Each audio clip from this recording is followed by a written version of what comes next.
4 ममालिक ने इसराइल से सिफारती ताल्लुकात मुनक़ते कर दिए। मकबूजा फ़लस्तीन के इलाके गज़ा पर वहशियाना बमबारी और बर्बरियत के ख़िलाफ़ बतौर एहतजाज जनूबी अमरीका के 3 ममालिक समेत एक अफ्रीकी मुल्क ने इसराइल से सिफारती ताल्लुकात ख़त्म किए। लेकिन काबिल अफसोस बात यह है कि किसी इस्लामी मुल्क में ये इक़दाम नहीं हुआ है।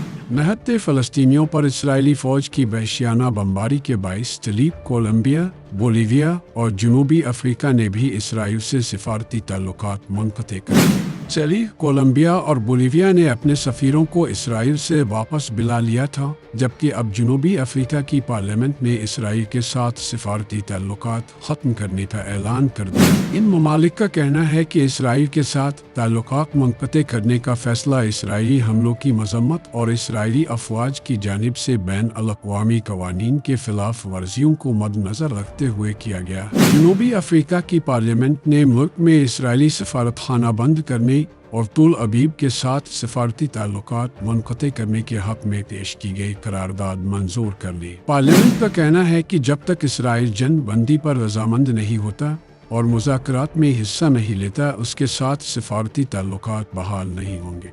अरकान पार्लियामेंट ने जनूबी अफ्रीका में इसराइली सफ़ीर मुल्क से बेदखल करने के हक़ में भी वोट दिया। पार्लियामेंट ने कहा कि ये इक़दामात इस वक्त तक नाफिज अल-अमल रहेंगे जब तक इसराइल जंग बंदी पर रजामंद नहीं होता और अक़वाम मुत्तहिदा के ज़ेर एहतिमाम मुज़ाकरात में शिरकत नहीं करता।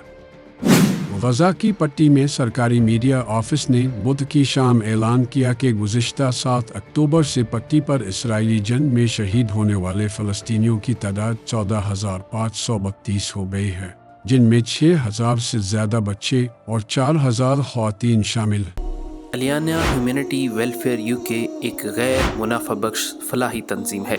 इस वक्त गज़ा में जारी जंग से मुतासरा अफराद की मदद में मसरूफ़ अमल है।